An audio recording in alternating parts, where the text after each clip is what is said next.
Ma vie était un mensonge. Pendant si longues années, j'ai pris soin de ma femme paralysée. Une visite de routine à l'hôpital a tout changé lorsque le médecin m'a donné un ordre glacial, appelez la police. La vérité était plus sordide que tout ce que j'aurais pu imaginer. Je m'appelle Michael Vega. J'ai 52 ans et je viens d'une ville tranquille du Midwest. J'ai consacré 6 ans de ma vie à prendre soin de ma femme, Emily, qui était censée être paralysée après un accident. Tout a basculé il y a 3 jours, lorsque je l'ai emmenée à l'hôpital pour une infection respiratoire. Le médecin est sorti de la salle d'examen avec une expression que je n'oublierai jamais. Il m'a regardé droit dans les yeux et, d'une voix tremblante, il a dit « Monsieur Vega, appelez la police ». À ce moment-là, je n'ai pas compris pourquoi, mais j'étais sur le point de découvrir une vérité qui allait complètement détruire mon monde. Mais avant de continuer cette histoire, veuillez cliquer sur le bouton « J'aime », vous abonner à la chaîne et commenter en indiquant d'où vous regardez. Votre soutien est crucial.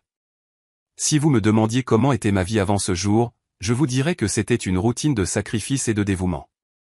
Chaque matin, je me réveillais avant l'aube, le corps endolori d'avoir dormi dans ce fauteuil inconfortable à côté de son lit. Malgré l'épuisement, la première chose que je faisais était de lui sourire.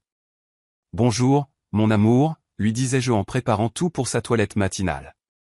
Aujourd'hui, c'est mardi, le jour du grand bain. Ma vie était devenue une série de routines méticuleusement organisées. Le bain d'Emily exigeait de chauffer l'eau à la température exacte, de préparer les serviettes, le savon neutre qui n'irriterait pas sa peau sensible et de placer la baignoire portable à côté du lit d'hôpital que nous avions installé dans le salon. Tout devait être parfaitement organisé avant que je commence. Allez, on enlève ce pyjama, chérie. Avec le soin que j'avais appris au fil des ans, je faisais glisser le tissu de son corps immobile. Emily avait été danseuse avant l'accident, une femme pleine de vie et de mouvement, réduite à cette immobilité cruelle.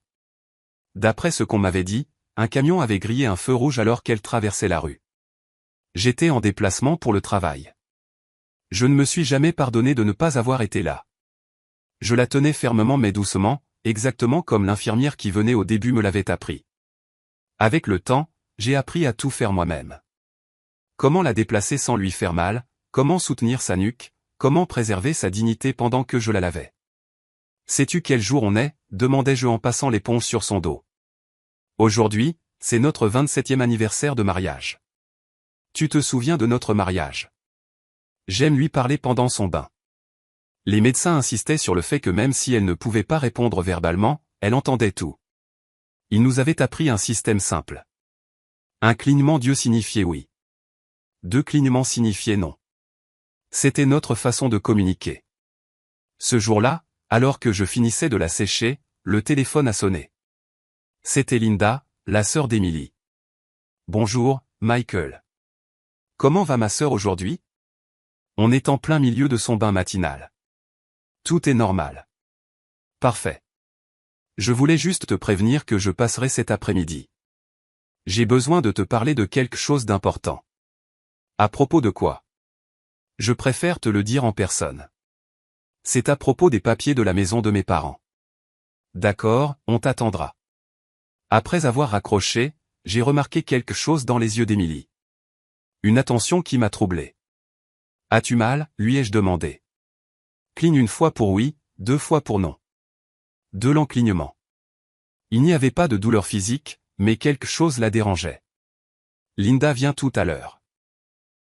Je suis sûr que tu seras contente de la voir.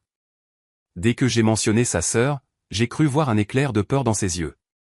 J'ai mis ça sur le compte de mon imagination. Après tant d'années de soins et de nuits blanches, je voyais parfois des choses qui n'existaient pas. Pendant que je lui donnais son petit déjeuner, du porridge avec du miel et du jus d'orange, le tout mixé selon les instructions des médecins, quelqu'un a frappé fort à la porte. Qui est-ce? Ai-je crié depuis le salon. C'est David, le cousin d'Emily. J'ai besoin de te parler, Michael. David, le cousin gênant qui se présentait toujours au pire moment avec ses propositions d'affaires qui ne profitaient jamais à personne d'autre que lui-même. Donne-moi 1 minute, ai-je répondu avec résignation. J'ai essuyé la bouche d'Emily et lui ai chuchoté que je revenais tout de suite. Quand j'ai ouvert la porte, David est entré sans attendre d'invitation, impeccablement habillé comme toujours, avec cet air de supériorité qui m'agaçait tant. Michael, tu as l'air terrible. On peut parler en privé.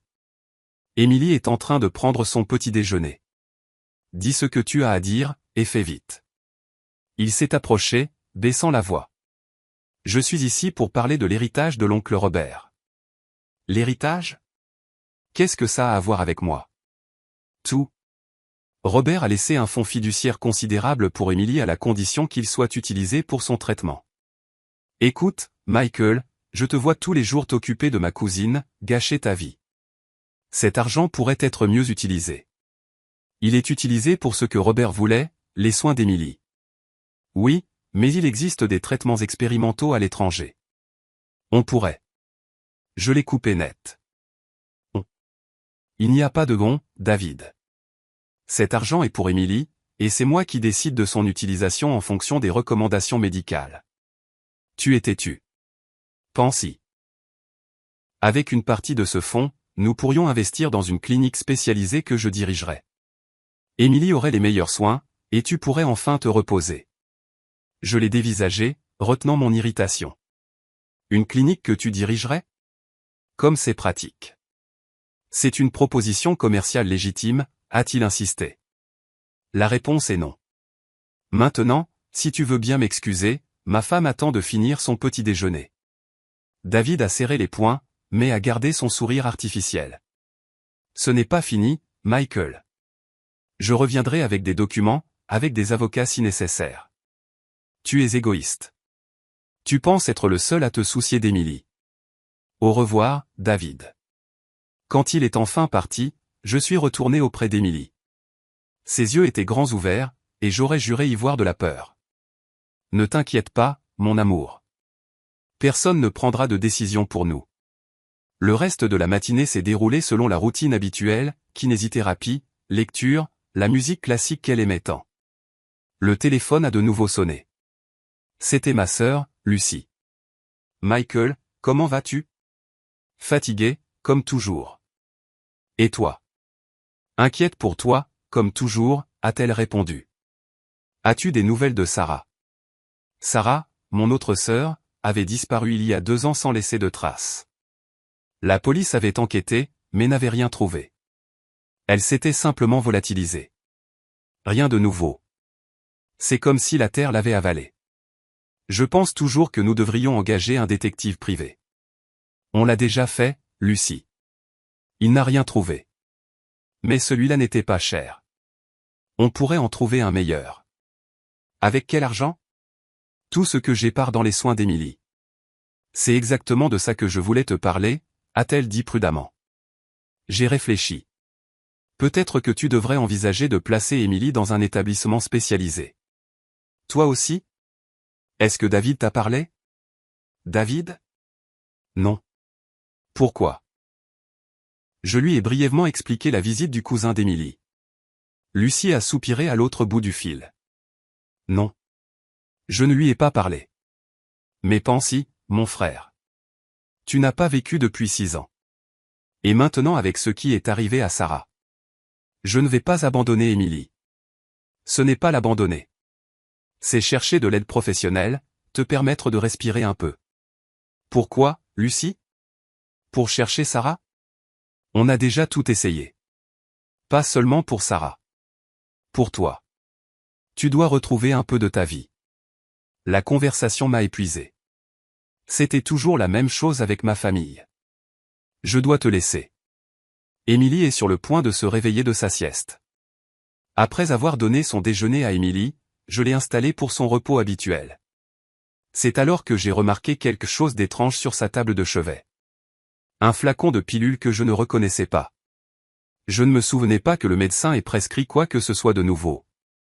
Je l'ai pris et j'ai examiné l'étiquette, mais elle était partiellement effacée.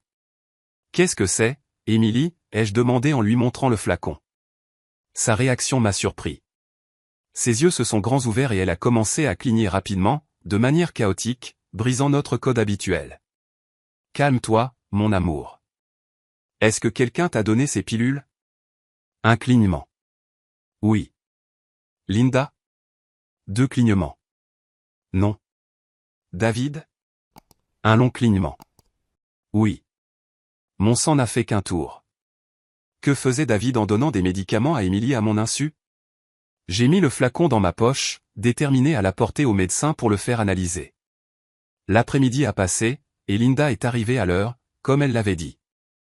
Elle portait un dossier avec des documents. Salut, Michael. Elle m'a salué d'un baiser sur la joue. Comment va-t-elle? Pareil, ai-je répondu sèchement, me souvenant du flacon de pilule. Linda s'est approchée de sa sœur et lui a pris la main. Salut, M. Tu as l'air bien aujourd'hui. Pour la deuxième fois de la journée, j'ai remarqué quelque chose d'étrange dans l'interaction. Emily ne montrait pas sa joie habituelle de voir sa sœur. Au contraire, elle semblait tendue, presque effrayée. De quoi voulais-tu parler? Ai-je demandé à Linda, en lui offrant un café. C'est à propos de la maison de nos parents, a-t-elle dit, s'asseyant à table et étalant des papiers. Tu sais, elle a été laissée à mon nom et à celui d'Emily. Vu la situation, je pense que nous devrions la vendre. La vendre? Mais cette maison a une valeur sentimentale pour vous deux. Les sentiments ne paient pas les factures, Michael. De plus, l'argent serait bienvenu pour de meilleurs traitements pour Emily. C'était reparti. D'abord, David qui voulait utiliser le fonds fiduciaire, puis Lucie qui suggérait un établissement, et maintenant Linda qui voulait vendre la maison familiale. Emily ne voudrait jamais vendre cette maison. Emily ne peut pas décider en ce moment, a dit Linda avec une froideur qui m'a glacé le sang. Tu as sa procuration pour les questions médicales, mais pour les questions immobilières, j'ai aussi mon mot à dire en tant que cohéritière. Il faudrait consulter un avocat, ai-je répondu, pour gagner du temps. Je l'ai déjà fait. Voici les documents préliminaires pour la vente, a-t-elle dit en poussant les papiers vers moi. J'ai juste besoin de ta signature en tant que représentant légal d'Emily pour les procédures initiales. J'ai regardé les papiers sans les toucher. Quelque chose n'allait pas. D'abord David, avec son intérêt soudain pour le fonds. Maintenant, Linda qui voulait vendre la maison si urgemment. Je vais devoir les examiner attentivement et consulter mon propre avocat. Il n'y a pas de temps pour ça, Michael. J'ai un acheteur intéressé qui offre un prix exceptionnel, mais seulement jusqu'à la fin du mois. Je suis désolé, Linda, mais je ne signerai rien aujourd'hui. Son visage s'est transformé un instant. J'ai vu quelque chose que je n'avais jamais vu en elle, une fureur contenue, presque animale, mais elle a vite retrouvé son sang-froid. Comme tu voudras, mais réfléchis-y. L'argent nous ferait du bien à tous. Avant de partir, Linda s'est penchée vers Emily pour lui dire au revoir. Elle lui a chuchoté quelque chose à l'oreille que je n'ai pas pu entendre. L'expression de ma femme a subtilement changé. Quand nous avons été seuls, je me suis assis à côté d'elle. Qu'est-ce que Linda t'a dit? Emily a commencé à cligner rapidement, agitée. Doucement, mon amour. Lentement. Est-ce qu'elle t'a menacé? Un clignement. Oui. Un frisson m'a parcouru l'échine. Est-ce que ça a un rapport avec la vente de la maison? Deux clignements. Non. Avec le fonds fiduciaire de ton oncle? Un clignement. Oui. Quelque chose de grave se passait entre David, Linda et ses mystérieuses pilules. Je sentais qu'Emily était en danger. Mais comment pouvais-je la protéger si je ne comprenais même pas de quoi il s'agissait? Cette nuit-là, pendant qu'Emily dormait, j'ai examiné les documents que Linda avait laissés. Ce n'était pas seulement une proposition de vente de la maison. Parmi les papiers se trouvait une fausse procuration avec ma signature autorisant Linda à gérer tous les biens d'Emily, y compris le fonds fiduciaire. La date indiquait qu'elle avait été faite il y a 3 mois. Quelqu'un avait falsifié ma signature. Les mains tremblantes, j'ai trouvé mon téléphone et j'ai appelé le docteur Mendes, le médecin traitant d'Emily. Je suis désolé d'appeler si tard, docteur, mais c'est urgent. J'ai besoin qu'Emily soit examinée demain matin. Son état s'est-il aggravé? Non, je ne sais pas. J'ai trouvé des médicaments que je ne reconnais pas. Et il y a des situations étranges avec sa famille. Je comprends, Michael. Amenez-la à la première heure demain matin. Je ferai un examen complet et nous analyserons ses pilules. J'ai à peine dormi cette nuit-là, veillant sur Emily. Pour la première fois en 6 ans, je doutais de tout et de tout le monde. Et si l'accident n'était pas vraiment un accident? Et si la disparition de ma sœur Sarah était liée à tout cela? Et si tout mon dévouement à Emily avait fait partie d'un plan sinistre que je ne pouvais pas comprendre? Le lendemain matin, j'ai préparé Émilie tôt. Je lui ai expliqué que nous allions à l'hôpital pour un contrôle de routine. En l'habillant, j'ai cru voir une larme couler sur sa joue. N'aie pas peur, mon amour. Je vais te protéger. Le trajet jusqu'à l'hôpital fut tendu. Chaque feu rouge me rappelait le prétendu accident qui avait laissé ma femme dans cet état. Chaque virage me faisait penser à tous les rebondissements des 6 dernières années. Quand nous sommes arrivés, le docteur Mendes nous a accueillis personnellement. Il a examiné Émilie en détail pendant que j'attendais nerveusement, serrant le flacon de pilule dans ma poche comme une preuve silencieuse que quelque chose n'allait pas. Je dois faire des analyses de sang et des examens neurologiques, m'a dit le médecin après l'examen initial. Cela prendra quelques heures. Vous pouvez attendre dans le salon familial. Pendant que j'attendais, j'ai appelé mon avocat pour lui parler des documents falsifiés. Il m'a assuré que nous déposerions une plainte officielle l'après-midi même. Les heures passaient lentement. Je voyais des infirmières entrer et sortir de la chambre d'Émilie. À un moment donné, le docteur Mendes est sorti, accompagné d'un autre médecin. Ils m'ont tous les deux regardé avec une expression que je ne pouvais pas interpréter. Le docteur Mendes s'est approché lentement. « Monsieur Vega, nous devons parler. » Sa voix semblait étrange, comme s'il avait du mal à trouver les mots justes. « Nous avons trouvé quelque chose de déconcertant dans les analyses de votre femme. » « Qu'est-ce que c'est? Est-ce qu'elle va plus mal? » Le docteur Mendes a pris une profonde inspiration avant de répondre. « Michael, appelez la police. » Tout de suite. Les mots du médecin résonnèrent dans le couloir de l'hôpital comme un coup de feu. Mon esprit n'arrivait pas à les assimiler. La police? Pourquoi? Qu'est-ce qui n'allait pas avec Émilie? Le docteur Mendes regarda son collègue, un neurologue d'après sa blouse, puis m'entraîna dans un petit bureau de consultation. Il ferma la porte derrière nous. Ce que je vais vous dire est difficile à expliquer, commença-t-il en se frottant les tempes. Nous avons effectué divers tests sur votre femme, électromyogramme, IRM, analyse sanguine complète, et... L'anxiété me dévorait. Votre femme n'est pas paralysée, monsieur Vega. La pièce sembla tourner autour de moi. Je me suis agrippé au bord de la table pour ne pas tomber. C'est impossible. Elle n'a pas bougé depuis 6 ans. Je la lave, je la nourris. Écoutez-moi, interrompit le neurologue. Les tests sont concluants. Il n'y a aucune lésion de la moelle épinière. Il n'y a pas d'atrophie correspondant à 6 ans d'immobilité. Ses muscles montrent des signes d'utilisation récente. Mais je la vois tous les jours. Elle ne bouge pas. Elle ne peut pas parler. Nous communiquons par clignement d'yeux, pour l'amour de Dieu. Le docteur Mendes posa un dossier sur la table et l'ouvrit. Il contenait les résultats des tests. Nous avons également trouvé des traces de substances dans son sang. Des benzodiazépines, principalement, à des doses contrôlées, suffisantes pour créer une apparence de paralysie, mais pas assez pour mettre sa vie en danger. Je m'effondrais sur une chaise, incapable de comprendre ce que j'entendais. Vous voulez dire qu'Émilie a fait semblant pendant 6 ans? Pas exactement semblant, précisa le neurologue. Elle est systématiquement droguée, mais pas assez pour provoquer une paralysie réelle. Quelqu'un la maintient dans cet état, et elle semble coopérer. Les pilules, marmonnai-je, sortant le flacon de ma poche avec des mains tremblantes. J'ai trouvé ça sur sa table de chevet. Je ne reconnaissais pas le médicament. Le docteur Mendes prit le flacon et l'examina. Celles-ci n'ont pas été prescrites par moi ou par un autre médecin de cet hôpital. Nous devons les analyser, mais à première vue, elles pourraient faire partie du cocktail de drogue que nous avons trouvé dans son système.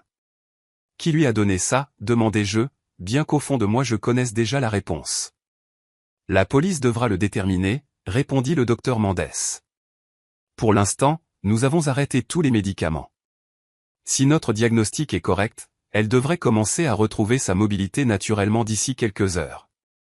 Je veux la voir, ai-je exigé en me levant. D'abord, nous devons appeler les autorités. C'est un cas d'abus médical possible, peut-être même de tentative de meurtre. Meurtre? Le mot m'a frappé comme un coup de massue. Les substances que nous avons trouvées, administrées sur une si longue période, auraient pu causer des dommages permanents. C'est un miracle qu'elle n'ait pas développé de graves problèmes rénaux ou hépatiques. Nous avons appelé la police depuis le téléphone du bureau. Pendant que nous attendions, le docteur Mendes a continué à expliquer la situation. L'analyse préliminaire de son sang montre un schéma de médication très spécifique. Quelqu'un l'a dosée avec une précision quasi professionnelle, assez pour la maintenir docile, mais pas assez pour que les symptômes soient évidents lors de nos contrôles de routine. Je l'amenais à des contrôles tous les 2 mois, dis-je, sentant mon monde s'effondrer. Comment n'avez-vous pas remarqué avant? Parce que quelqu'un ajustait probablement les doses avant les contrôles, les niveaux baissaient juste assez pour que les symptômes semblent cohérents avec son état supposé. De plus, hésita-t-il un instant, ces rendez-vous médicaux ont été très espacés cette dernière année. C'est Linda qui les gérait, murmurai-je, me souvenant que la sœur d'Emily m'avait proposé de m'aider avec les rendez-vous. Elle disait que ça me permettrait de me reposer davantage. 2 policiers sont arrivés en moins de 15 minutes. Une femme d'une quarantaine d'années, l'inspectrice Miranda Suarez, a immédiatement pris la situation en main. J'ai besoin que vous m'expliquiez tout depuis le début, monsieur Vega, dit-elle après que les médecins lui eurent présenté les conclusions cliniques. Comment s'est produit le prétendu accident de votre femme? Il m'a fallu quelques minutes pour rassembler mes esprits. 6 ans de ma vie semblaient se dissoudre sous mes yeux. J'étais en déplacement à Chicago pour le travail. Je possédais une petite entreprise d'artisanat. J'ai reçu un appel de Linda, la sœur d'Emily. Elle m'a dit qu'Emily avait eu un accident. Un camion avait grillé un feu rouge et l'avait heurtée alors qu'elle traversait la rue. Avez-vous vu le rapport de police de l'accident? Non. Linda s'est occupée de tout. Quand je suis arrivé à l'hôpital, Emily était déjà inconsciente. Les médecins. Je regardais le docteur Mendes. Pas le docteur Mendes, mais les médecins qui l'ont initialement traitée. Ils m'ont dit qu'elle avait subi des lésions de la moelle épinière, qu'elle ne remarcherait jamais.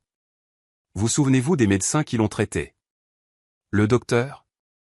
Le docteur Valenzuela était le principal. Je ne pense pas qu'il travaille encore dans cet hôpital. Le docteur Mendes intervint.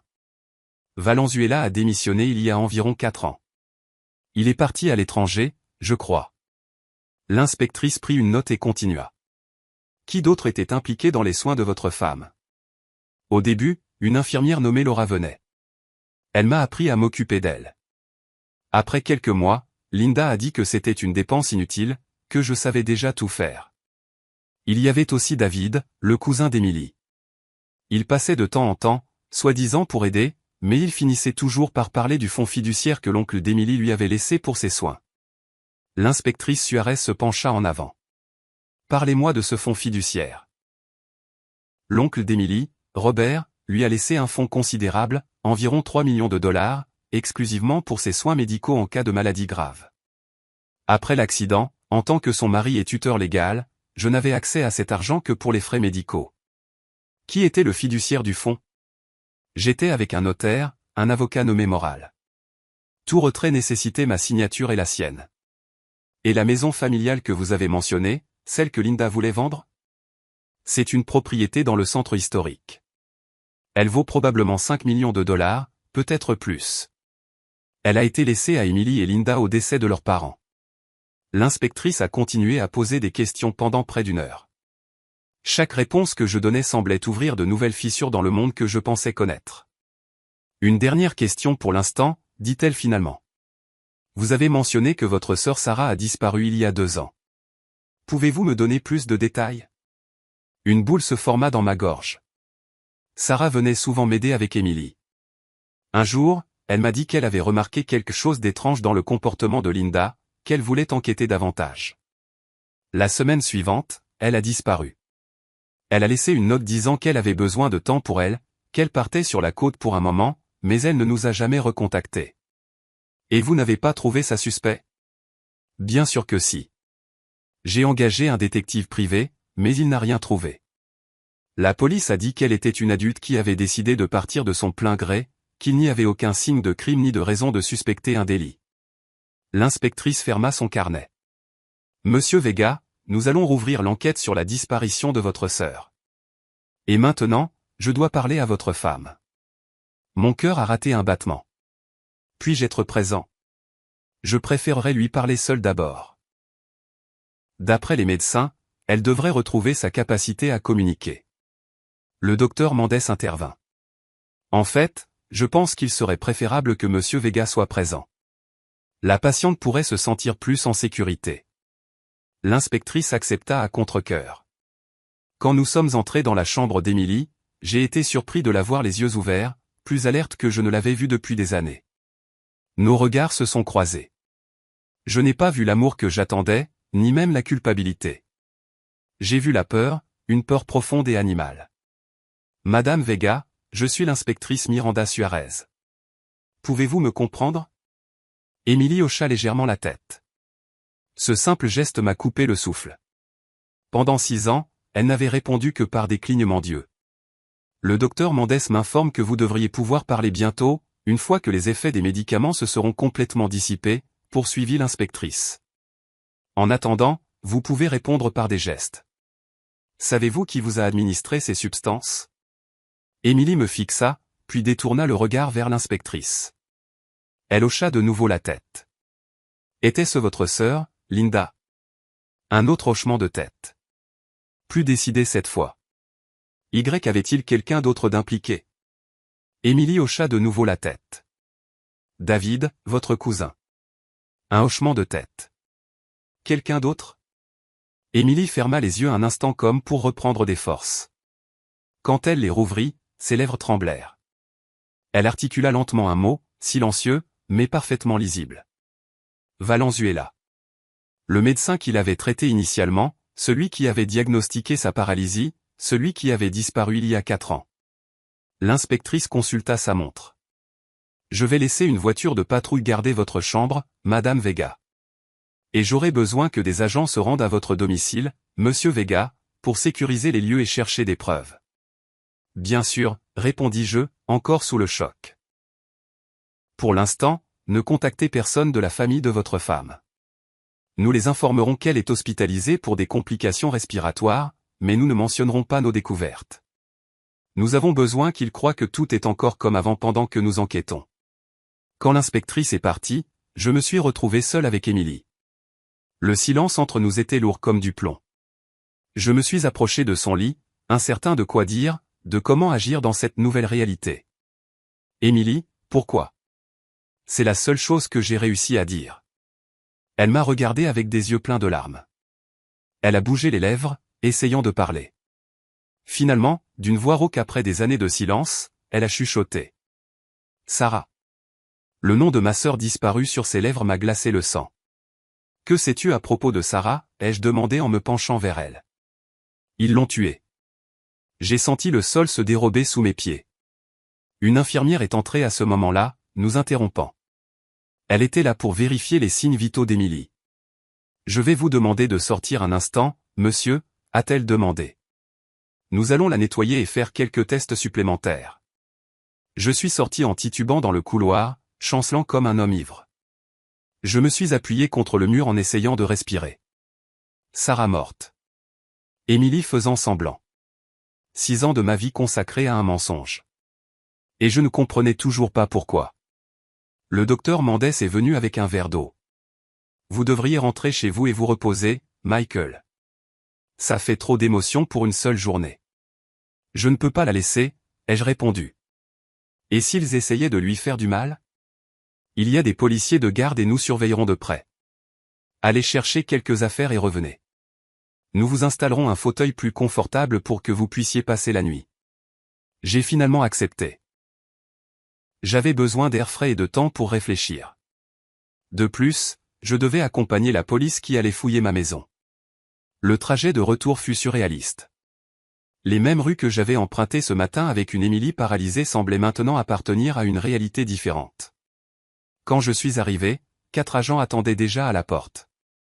Pendant qu'ils fouillaient la maison, j'ai commencé à préparer quelques affaires pour Émilie et pour moi. Des vêtements propres, des articles de toilette, le livre que je lui lisais, des tâches mécaniques qui m'aidaient à ne pas trop réfléchir. Dans la chambre qui avait été la nôtre avant que le lit d'hôpital dans le salon ne devienne le centre de notre existence, j'ai trouvé une petite clé cachée au fond de mon tiroir à chaussettes. Je ne me souvenais pas l'avoir déjà vue. Un des agents s'est approché de moi. Savez-vous ce que cette clé ouvre, monsieur Vega? Je n'en ai aucune idée. Nous l'avons examinée ensemble. Elle était petite, probablement pour un coffre-fort ou un cadenas. L'agent l'a photographiée et l'a mise dans un sac de preuves. Puis-je vérifier les affaires de votre belle-sœur, a demandé l'agent. Celle de Linda? Elle n'habite pas ici. Je veux dire, tout ce qu'elle aurait pu laisser derrière elle en visite. Oh, d'accord. Elle utilisait parfois la chambre d'amis, par ici. Nous n'avons rien trouvé d'inhabituel dans la chambre d'amis jusqu'à ce que l'agent regarde sous le lit et en sorte une petite valise. Vous reconnaissez ça? Non, ai-je répondu. Il ne devrait rien y avoir sous ce lit. Je le nettoie régulièrement.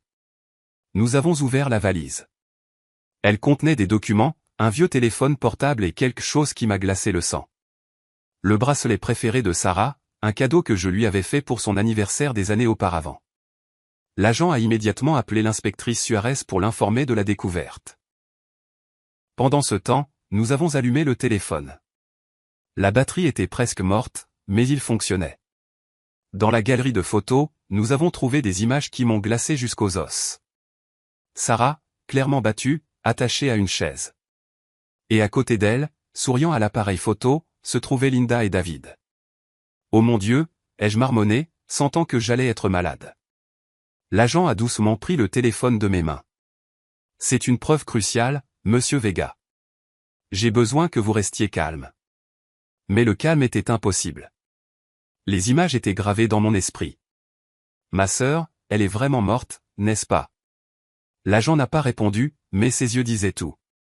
Quand je suis enfin retourné à l'hôpital, il faisait presque nuit.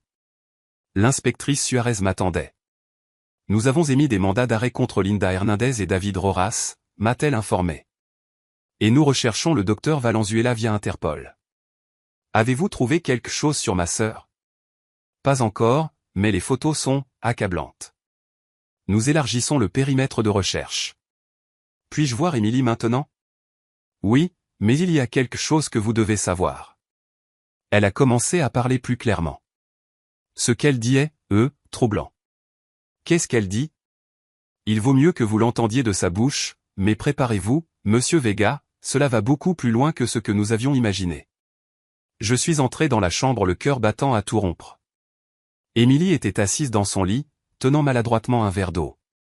Quand elle m'a vu, ses yeux se sont remplis de larmes. Michael, a-t-elle murmuré d'une voix faible. Pardonne-moi. Je n'avais pas le choix. Je me suis approché lentement et me suis assis sur le bord de son lit. Pourquoi, Émilie? Pourquoi 6 ans de cette comédie? Qu'est-il arrivé à Sarah? Émilie ferma les yeux un instant, comme pour rassembler ses forces. Quand elle les rouvrit, j'y vis une détermination que je ne lui avais jamais vue auparavant. Tout a commencé avec le fonds fiduciaire de mon oncle, a-t-elle commencé. Mais c'est devenu quelque chose de bien pire. Linda et David ne voulaient pas seulement l'argent. Ils voulaient nous faire disparaître. Nous tous. Je me suis assis à côté d'elle, essayant de comprendre ce qu'elle disait. La chambre d'hôpital avec ses murs blancs et son odeur de désinfectant semblait être une scène irréelle pour une telle confession. Nous faire disparaître. Pourquoi, ai-je demandé. Émilie prit une autre gorgée d'eau. Ses mains tremblaient encore, mais son regard était devenu ferme, déterminé. La maison de mes parents. Ce n'est pas seulement une propriété dans le centre historique. Il y a quelque chose de plus. Quelque chose que mon père a caché avant de mourir. Quoi? Des documents, des preuves des affaires illégales de David avec des politiciens locaux, de faux contrats, des pots de vin, du blanchiment d'argent. Mon père était comptable et il a tout découvert. Il les a cachés comme une assurance vie, mais il est mort avant de pouvoir les utiliser. Et Linda, ta propre sœur est impliquée là-dedans. Émilie hocha lentement la tête. Linda a toujours envié ce que j'avais. Mon mariage, l'affection de notre père. Quand il est mort et que David lui a parlé des documents cachés, elle a vu sa chance. Ils ont planifié le faux accident pour contrôler le fonds fiduciaire, me maintenir drogué et chercher tranquillement les documents dans la maison. Mais la maison leur a été laissée à toutes les deux, ai-je raisonné. Linda pouvait y entrer quand elle le voulait.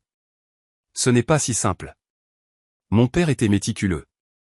Les documents sont dans un coffre-fort caché. Seul moi sais où il se trouve et comment l'ouvrir. Il me l'a confié peu avant de mourir. Un souvenir a traversé mon esprit comme un éclair. La petite clé que nous avions trouvée dans mon tiroir. Une petite clé. En laiton. Les yeux d'Émilie s'écarquillèrent de surprise. Tu l'as trouvée. C'est Sarah qui l'a caché pour toi. Elle a dit que c'était le seul endroit où Linda ne regarderait pas, la police là maintenant, ai-je répondu. Mais Emily, que s'est-il réellement passé il y a 6 ans? Comment ont-ils simulé l'accident? Elle détourna le regard vers la fenêtre. La nuit était tombée sur la ville. Il n'y a pas eu d'accident. Linda m'a drogué lors d'un dîner de famille. Quand je me suis réveillé, j'étais à l'hôpital avec le docteur Valenzuela qui me disait que si je ne coopérais pas, il te tuerait. Ils m'ont montré des photos de toi suivi par des hommes armés. Ils ont dit que c'était simple. Je ferais semblant d'être paralysé. Tu gérerais le fonds pour mes soins médicaux et ils retiraient l'argent petit à petit. Pourquoi n'as-tu pas essayé de me prévenir? J'ai essayé, Michael, tant de fois. Au début, quand l'infirmière venait encore, j'ai essayé de communiquer par clignement d'yeux, mais Linda surveillait toujours. Plus tard, quand Sarah a commencé à venir plus souvent, j'ai réussi à lui faire comprendre que quelque chose n'allait pas, et c'est pour ça que Sarah a disparu, ai-je murmuré, une boule se formant dans ma gorge. Emily hocha la tête, des larmes coulant sur ses joues. Linda et David l'ont surprise en train de vérifier mes médicaments. Ils l'ont enlevée. Ils m'ont montré des photos d'elle battue pour me faire taire. Ils m'ont dit que si je ne jouais pas le jeu, je serais la prochaine. Mon Dieu, Emily. J'ai pris sa main tremblante dans la mienne. Et le docteur Valenzuela. Il a falsifié tous les diagnostics. Il était dans le coup depuis le début. Il recevait une part du fonds fiduciaire en tant que consultation spécialisée. Quand il est devenu trop gourmand, ils l'ont envoyé à l'étranger. La porte s'est ouverte et l'inspectrice Suarez est entrée. Elle avait entendu une partie de notre conversation. Madame Vega, j'ai besoin que vous me donniez plus de détails sur les documents que vous avez mentionnés et sur la localisation du docteur Valenzuela. Pendant l'heure qui a suivi, Emily a partagé tout ce qu'elle savait. Linda et David avaient retiré plus d'1 million de dollars du fonds fiduciaire au cours de ces 6 années. Le docteur Valenzuela, d'après ce qu'elle avait entendu, se trouvait en Argentine sous une fausse identité. Et quant à Sarah, la dernière chose qu'elle savait, c'est qu'il la détenait dans une propriété rurale appartenant à David à la périphérie de la ville. Mais c'était il y a plus d'1 an, a dit Emily. Je ne sais pas si elle est encore en vie. L'inspectrice a pris des notes détaillées puis nous a regardés tous les deux sérieusement. Nous avons des patrouilles à la recherche de Linda et David, mais nous ne les trouvons pas. Ils ne sont pas à leurs adresses connues. Il est possible qu'ils aient été prévenus de notre enquête. Prévenus par qui, ai-je demandé, alarmé. Nous enquêtons là-dessus. Ça pourrait être n'importe qui. Un employé de l'hôpital, un contact dans la police. Les réseaux de corruption que votre femme a mentionnés sont étendus. L'inspectrice s'est approchée, baissant la voix. Pour votre sécurité, nous allons transférer Madame Vega dans un autre hôpital, et vous devriez venir avec nous. La situation est-elle si grave? Si ce que dit votre femme est vrai, ces gens ne sont pas seulement impliqués dans la fraude et l'enlèvement, mais probablement dans le meurtre. Ils ne reculeront devant rien. Le transfert fut organisé pour le petit matin, vers un hôpital d'une grande ville, où Emily pourrait recevoir des soins spécialisés pour se remettre des effets à long terme des drogues. Je l'accompagnerai, protégé par des agents en civil. Pendant que nous attendions, je me suis assis avec Emily dans l'obscurité de la chambre. Seule une petite lampe éclairait son visage. Après tant de révélations, j'avais encore plus de questions que de réponses. Comment as-tu enduré tout ça, ai-je demandé. 6 ans à faire semblant, en sachant ce qui se passait. En pensant à toi, a-t-elle répondu simplement. Si je me dévoilais, il t'aurait tué. David a des contacts dangereux. Des tueurs à gages. Je l'ai entendu parler à Linda de nombreuses fois de la facilité avec laquelle on pourrait résoudre le problème Michael. Mais vivre comme ça n'était pas une vie, Emily. C'était une prison. Je te regardais jour après jour te sacrifier pour moi et je ne pouvais pas te dire la vérité. Sa voix se brisa. Le pire, c'était la nuit, quand tu dormais. Parfois, Linda venait et me forçait à marcher dans la maison pour éviter l'atrophie musculaire. Si je refusais, elle menaçait de te faire du mal. Tu marchais dans notre maison, seulement quand j'étais profondément endormi. Linda me donnait quelque chose pour que tu ne m'entendes pas. Toujours surveillé. Toujours menacé. Et les clignements, notre façon de communiquer? Un triste sourire apparut sur son visage. C'était ma petite rébellion. J'ai établi ce code avec toi, en espérant pouvoir l'utiliser un jour pour t'avertir. Mais il surveillait toujours. Une infirmière est entrée pour vérifier les constantes d'Émilie. Quand elle est partie, j'ai continué avec mes questions. Tu as dit que tout a commencé à cause des documents que ton père a cachés. Qu'y a-t-il exactement dedans? De faux contrats entre l'entreprise de construction de David et le gouvernement de l'État. Surfacturation, propriété fantôme. Mon père était le comptable de l'entreprise avant que David ne prenne la relève. Il a découvert qu'il détournait des fonds publics, des millions de dollars. Et pourquoi ne l'a-t-il pas dénoncé? Il a essayé, mais personne ne l'a cru. Un vieil expert comptable contre un homme d'affaires ayant des relations politiques. C'est pourquoi il a gardé des copies de tout comme assurance. Quand il est tombé malade, il m'a dit où il les avait cachés. Un léger coup à la porte interrompit notre conversation. C'était le docteur Mendes. Désolé pour l'heure tardive, mais je voulais voir la patiente avant le transfert, dit-il en s'approchant d'Émilie. Pendant que le médecin l'examinait, mon téléphone a vibré avec un SMS. C'était de ma sœur, Lucie. Où es-tu? Je suis passé chez toi et il n'y avait personne. Je suis inquiète. J'ai répondu brièvement. Émilie a eu des complications. Nous sommes à l'hôpital. Je t'appellerai demain. J'ai immédiatement reçu un autre message. Quel hôpital? J'arrive. J'ai regardé l'inspectrice qui était revenue dans la chambre. Ma sœur veut venir. Est-ce sûr de lui dire où nous sommes? L'inspectrice fronça les sourcils. Pour l'instant, il vaut mieux n'impliquer personne d'autre. Dites-lui que vous appellerez quand la situation se sera stabilisée. J'ai suivi son conseil et j'ai rangé mon téléphone. Le docteur Mendes a terminé son examen. Physiquement, elle s'améliore, mais elle aura besoin d'une thérapie intensive pour retrouver sa pleine mobilité. 6 ans d'inactivité forcée ont considérablement affaibli ses muscles. Aurais-je des séquelles permanentes? Demanda Émilie d'une voix tremblante. C'est difficile à dire pour le moment, mais avec le bon traitement, vous devriez récupérer une grande partie de vos fonctionnalités.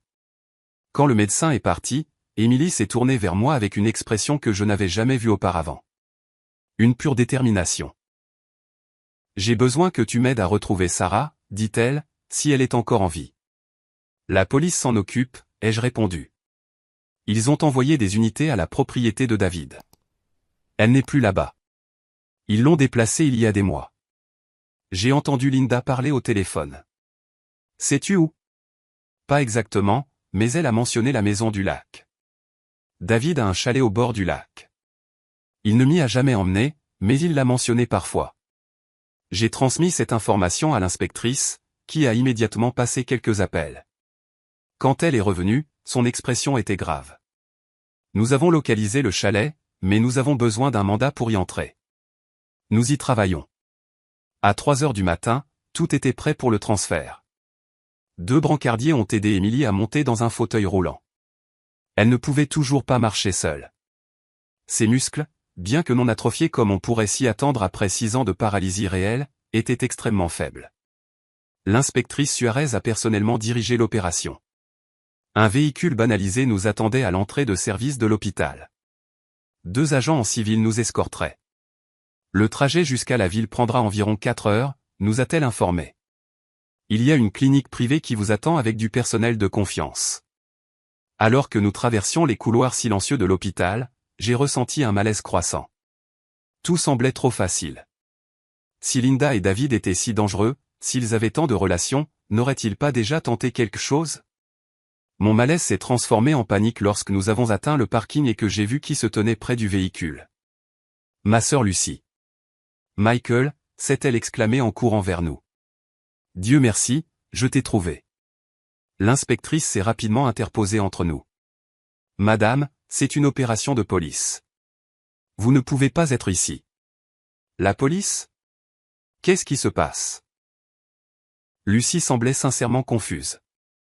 Comment savais-tu où nous étions? Ai-je demandé, de plus en plus alarmé. Une amie infirmière m'a appelé. Elle a dit qu'Émilie était transférée et que ça avait l'air sérieux. L'inspectrice et les agents ont échangé des regards tendus. Quelle infirmière exactement? A demandé l'inspectrice. Laura. Elle travaille dans cet hôpital. Elle a dit que ça ressemblait à une urgence. Un frisson m'a parcouru l'échine. Laura, le nom de l'infirmière qui s'était occupée d'Emily au début, celle que Linda avait renvoyée en disant que c'était une dépense inutile. Inspectrice, Laura était l'infirmière qui... Je n'ai pas terminé ma phrase. Un crissement de pneus a rempli le parking alors qu'un SUV noir est apparu de nulle part, dérapant vers nous. Les portes se sont ouvertes et 3 hommes armés en ont sauté.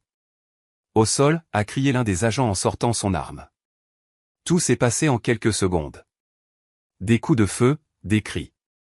Je me suis jeté sur Emily, la protégeant de mon corps. Le fauteuil roulant a basculé et nous sommes tombés tous les deux par terre. J'ai ressenti une vive douleur à l'épaule. À travers le chaos, j'ai vu Lucie courir, non pas pour se mettre à l'abri, mais vers le SUV. L'un des agresseurs l'a aidé à monter. Lucie, ai-je crié, incrédule. Ma propre sœur m'a jeté un dernier regard avant que le SUV ne s'éloigne à toute vitesse. Il n'y avait aucune confusion dans ses yeux. Il y avait de la détermination. Les agents ont tiré sur les pneus du véhicule, mais il était déjà trop loin. L'inspectrice s'est accroupie à côté de nous. « Êtes-vous blessé ?» J'ai senti de l'humidité sur mon épaule, du sang. Une balle m'avait éraflé. « Ça va ?» ai-je dit. « Emily ?» Elle était pâle mais consciente. « Je ne suis pas touchée » a-t-elle murmuré. « Michael, ta sœur. » On dirait qu'elle est avec eux, a dit l'inspectrice en nous aidant à nous relever. « Aviez-vous des soupçons ?» Aucun. Lucie était toujours. Elle a toujours semblé être de mon côté. Le deuxième agent s'est approché, saignant d'une coupure au front. L'infirmière qu'elle a mentionnée, Laura Mendes. Je viens de confirmer qu'elle n'a pas travaillé dans cet hôpital depuis 5 ans. L'inspectrice a juré entre ses dents. Nous avons une fuite sérieuse. Changement de plan. Nous n'allons pas en ville. Ils nous ont rapidement conduits à un autre véhicule caché dans une autre partie du garage. Un ambulancier a pansé mon épaule. Où allons-nous maintenant ? Ai-je demandé alors que la voiture démarrait. Dans une planque, a répondu l'inspectrice. Et j'ai besoin que vous me disiez tout ce que vous savez sur votre sœur, Lucie. Pendant le trajet, j'ai essayé de digérer la trahison de Lucie. Depuis combien de temps était-elle impliquée ? Faisait-elle partie du plan depuis le début ? Je me suis souvenu de ses suggestions constantes de placer Emily dans une maison de retraite. Son insistance sur le fait que j'avais besoin d'une pause. Ce n'était pas de l'inquiétude. C'était une partie du plan. Lucie a géré mon emploi du temps l'année dernière, ai-je dit en me souvenant soudainement. Elle a proposé de m'aider avec les rendez-vous d'Emily, les factures, tout.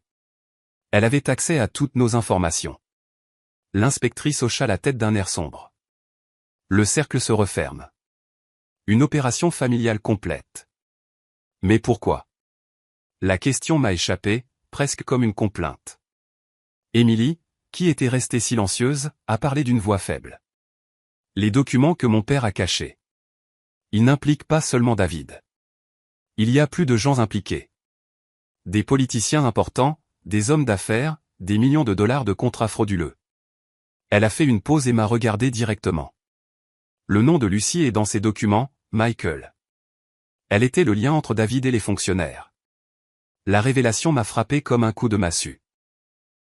Ma propre sœur, que j'avais toujours considérée comme honnête et travailleuse, faisait partie d'un réseau de corruption qui avait détruit nos vies.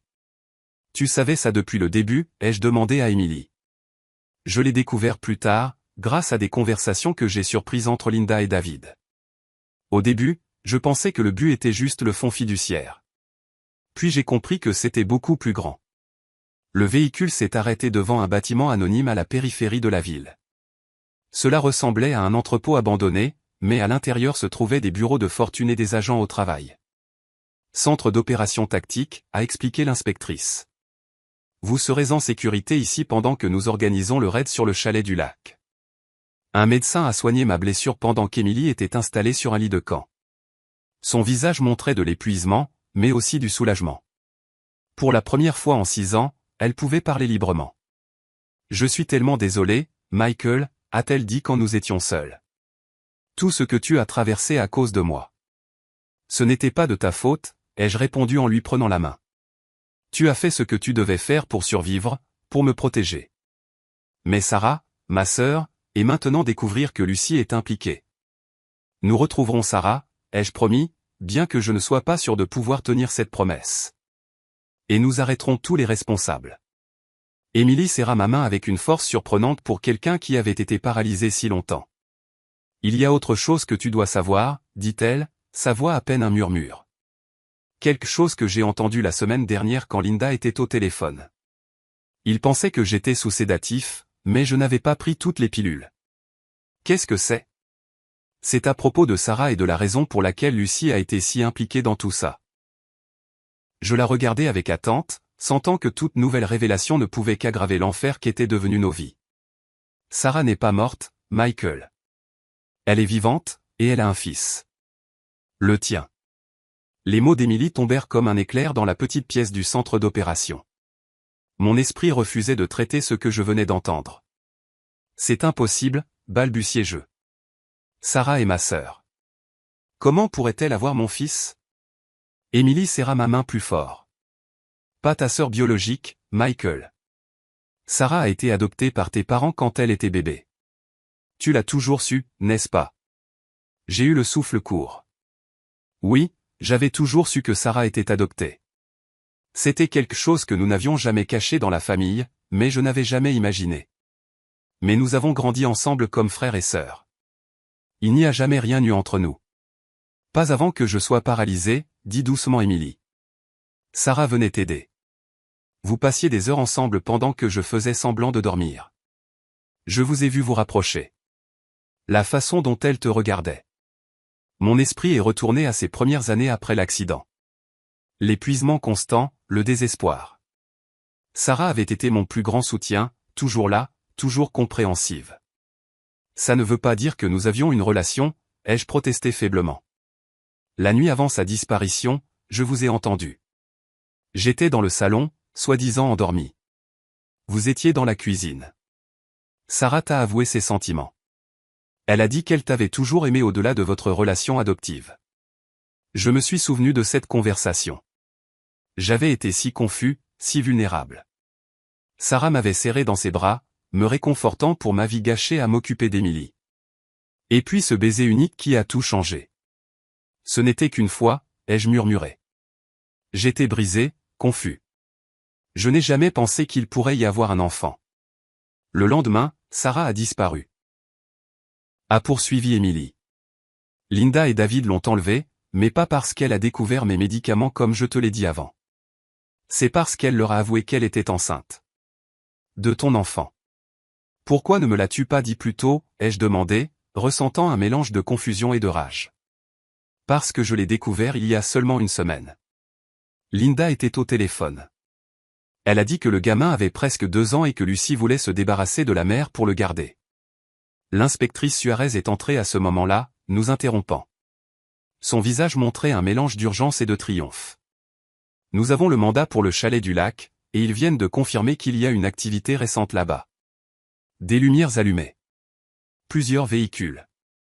Je me suis levé immédiatement, oubliant la douleur à mon épaule blessée. Je dois y aller avec vous. Impossible, monsieur Vega. C'est une opération de police. Ma sœur est là-bas.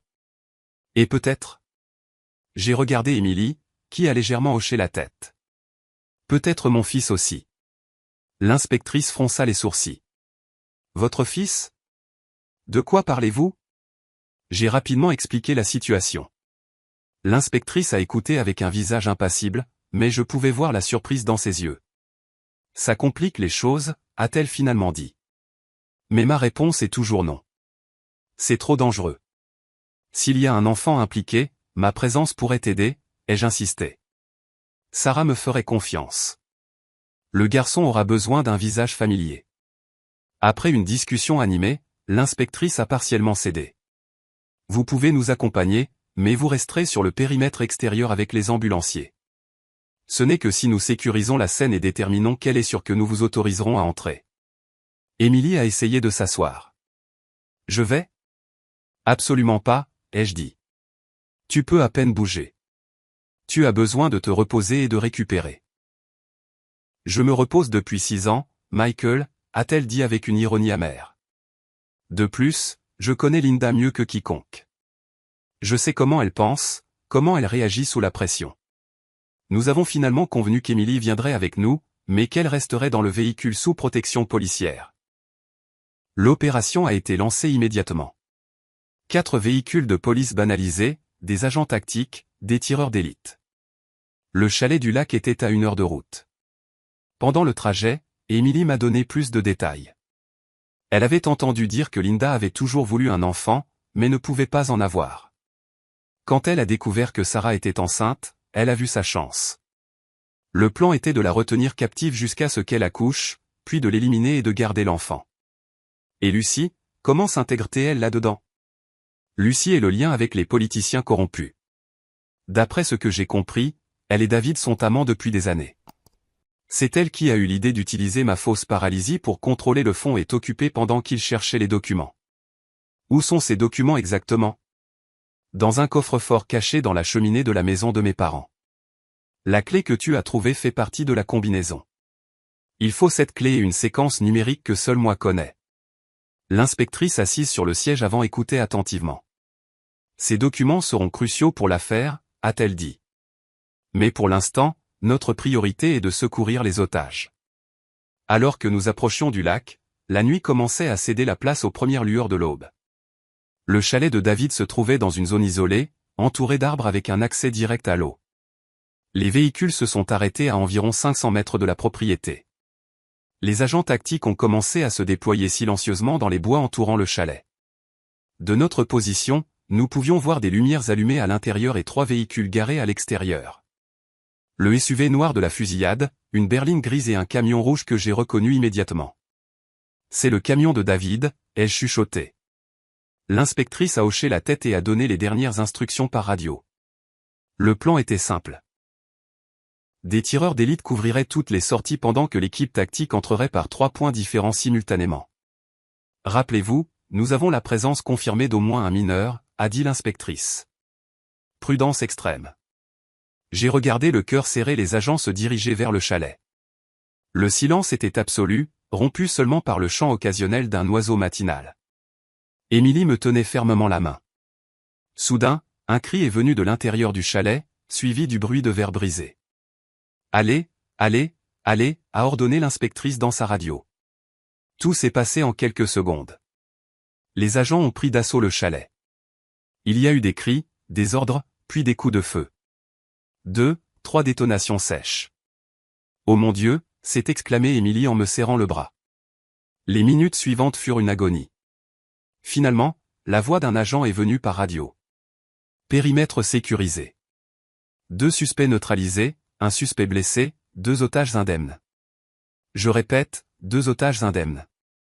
L'inspectrice s'est tournée vers nous. Attendez ici jusqu'à ce que je donne le signal. Elle est rapidement sortie du véhicule et a couru vers le chalet. Emily et moi sommes restés assis en silence, trop choqués pour parler. Après ce qui a semblé une éternité, un agent s'est approché et a ouvert notre porte. Vous pouvez entrer maintenant. Faites attention. J'ai aidé Emily à sortir du véhicule. Elle avait encore besoin de soutien pour marcher, mais sa détermination lui donnait de la force. Nous avons marché lentement vers le chalet où l'inspectrice Suarez nous a accueillis. David est mort, nous a-t-elle informé sans embâche. Linda est blessée mais stable. Lucie s'est rendue sans combattre. Et Sarah, ai-je demandé, la voix tremblante. Le garçon? Dans la pièce du fond. Ils vont bien. Un médecin les examine. Nous avons traversé la pièce principale du chalet, en essayant de ne pas regarder le corps couvert de David ou Linda, qui recevait des soins médicaux sur le sol, gardés par 2 agents. Lucie était assise dans un coin, menottée, le regard vide. En passant devant elle, elle a levé les yeux. Michael, dit-elle, la voix à peine audible. Je n'ai jamais voulu que ça aille aussi loin. Je ne me suis pas arrêté. Il n'y avait pas de mots pour ce que je ressentais envers ma sœur à ce moment-là. La pièce du fond était petite mais confortable. Et là, il y avait Sarah, assise sur un lit, tenant un petit garçon dans ses bras. Quand elle m'a vu, ses yeux se sont remplis de larmes. Michael, a-t-elle murmuré. Tu es venu pour nous.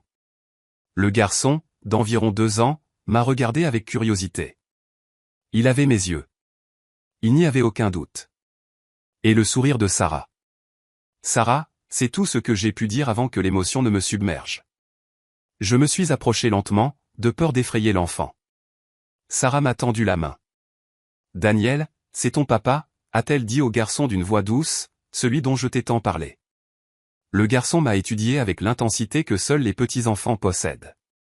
Puis il a souri timidement. J'ai senti quelque chose se briser et se réparer à l'intérieur de ma poitrine.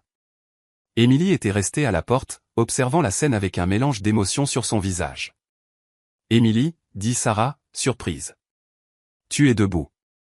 C'est une longue histoire, répondit Émilie en s'approchant lentement. Aussi longue que la tienne, je suppose. Les deux femmes se sont regardées un long moment, se jaugeant, se reconnaissant comme des survivantes du même cauchemar. Ils m'ont dit que tu étais morte, a finalement dit Sarah. Linda m'a montré des photos, a dit qu'ils t'avaient éliminée. Et ils t'ont gardée captive ici, a répondu Émilie. Pendant qu'ils me faisaient croire qu'ils t'avaient assassinée. L'inspectrice nous a interrompus gentiment. Nous devons vous emmener tous à l'hôpital pour un examen complet, puis nous devrons prendre des dépositions formelles. Les heures suivantes passèrent dans un rêve fiévreux. L'hôpital, les médecins, les questions incessantes des enquêteurs. Sarah nous a raconté son histoire, comment Linda et David l'avaient enlevée quand ils ont découvert sa grossesse, comment ils l'avaient retenue prisonnière, d'abord dans une maison en périphérie, puis au chalet. Ils voulaient me prendre Daniel dès sa naissance, a-t-elle expliqué. Mais Linda s'est attachée à lui. Elle a commencé à mieux me traiter, à me laisser m'occuper de lui. Je pense que ça m'a sauvé la vie. Et Lucie, ai-je demandé, quand s'est-elle impliquée? Elle a toujours été dans le coup, a répondu amèrement Sarah. C'est elle qui a suggéré de m'utiliser comme otage pour garder Émilie sous contrôle. Au début, elle faisait semblant de t'aider juste pour te surveiller. Mais avec le temps, elle est devenue plus gourmande. Elle voulait les documents, le fonds fiduciaire, tout. L'inspectrice Suarez nous a informé que Linda, malgré ses blessures, avait commencé à parler. Elle cherchait un accord avec le bureau du procureur en échange de détails sur l'ensemble du réseau de corruption. Elle nous a donné de grands noms, a dit l'inspectrice. Des fonctionnaires de l'État, des hommes d'affaires, même un juge fédéral. Cela va provoquer un tremblement de terre politique dans cette ville. 3 jours plus tard, lorsque les médecins nous ont tous jugés stables, nous sommes retournés en ville sous protection policière. Notre premier arrêt fut la maison des parents d'Émilie, maintenant bouclée comme une scène de crime. Sous la supervision de l'inspectrice Suarez, Émilie nous a conduits à la cheminée du salon. Elle a retiré une pierre spécifique du revêtement intérieur, révélant un petit compartiment. Là, en utilisant la clé que j'avais trouvée dans mon tiroir et une combinaison numérique qu'elle a récitée de mémoire, elle a ouvert un coffre-fort caché. À l'intérieur se trouvait un épais dossier contenant des documents, des clés USB et des photographies. Tout le matériel incriminant que le père d'Émilie avait collecté au fil des ans. Avec ça, nous pouvons nous assurer que toutes les personnes impliquées paieront pour leurs crimes, a dit l'inspectrice en scellant le tout comme preuve. Les semaines suivantes furent un tourbillon de dépositions au tribunal, de thérapie médicale et de décisions difficiles. Émilie a progressé rapidement avec la kinésithérapie, retrouvant la mobilité qu'elle avait fait semblant de perdre pendant 6 ans. Sarah et le petit Daniel ont été temporairement transférés dans une maison surprotégée par le bureau du procureur. 1 mois après le sauvetage, nous nous sommes réunis tous les 3, Émilie, Sarah et moi, pour parler de l'avenir. C'était une conversation que nous avions reportée mais que nous ne pouvions plus éviter. Les médecins disent que je serai complètement rétablie dans quelques mois, a commencé Émilie. J'ai beaucoup réfléchi à ce que je veux faire ensuite. Et qu'as-tu décidé, ai-je demandé prudemment. Je vais vendre ma part de la maison familiale et déménager dans une grande ville. J'ai une offre pour enseigner la danse contemporaine dans une académie. Elle a fait une pause, me regardant directement. Je veux un nouveau départ, Michael. Sans attache avec le passé. J'ai compris ce qu'elle me disait. Elle ne me demandait pas de l'accompagner. Émilie, Elle a levé une main, m'arrêtant. Tu n'as rien à dire. Ces 6 années nous ont changé tous les deux. Je faisais semblant d'être paralysé, mais en réalité, nous étions tous les deux piégés. Elle a regardé Sarah, puis moi. Maintenant, nous sommes tous libres de choisir. Sarah, qui était restée silencieuse, a parlé doucement. Je ne veux pas me mettre entre vous deux. Ce qui s'est passé entre nous, Michael, c'était dans des circonstances extraordinaires. Je n'attends rien. Mais Daniel est mon fils, ai-je répondu. Et toi? Tu es importante pour moi, Sarah. Tu l'as toujours été. Je sais. Et Daniel a besoin de son père, mais je ne veux pas que tu sois avec moi par obligation. Émilie se leva lentement, s'appuyant sur sa canne. Je pense que vous deux avez besoin de temps seul pour parler. Attends, lui ai-je demandé. Je ne veux pas que tu partes comme ça après tout ce que nous avons traversé ensemble. Elle a souri avec un mélange de tristesse et de sérénité. Je ne dis pas au revoir, Michael. Je te donne juste de l'espace pour que tu découvres ce que tu veux vraiment, ce que nous voulons tous les deux. Après le départ d'Émilie, Sarah et moi sommes restés assis en silence pendant un long moment. Finalement, elle m'a pris la main. Que allons-nous faire, Michael? Je ne sais pas, ai-je répondu honnêtement.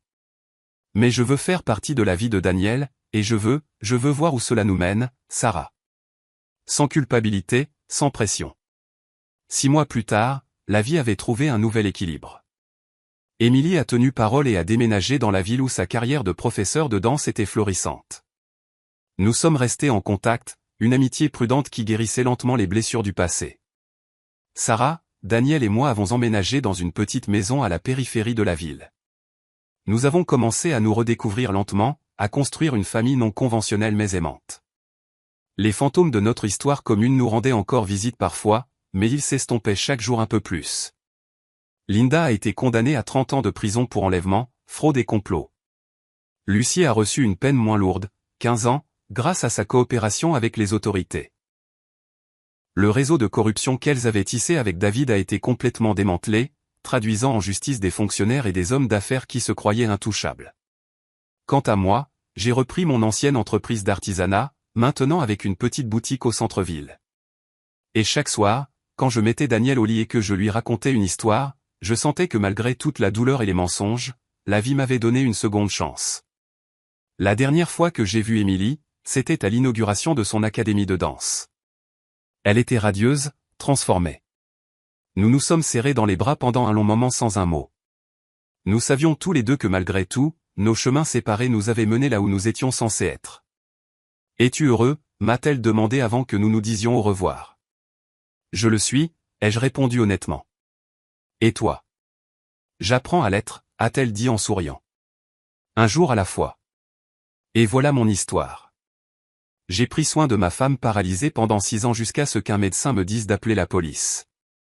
Ce qui a suivi a détruit mon monde, mais cela m'a aussi permis de le reconstruire avec la vérité, avec la douleur, mais finalement avec l'amour. Si mon histoire vous a ému, abonnez-vous à la chaîne pour plus de témoignages qui vous couperont le souffle. Laissez un commentaire me disant ce que vous feriez à ma place.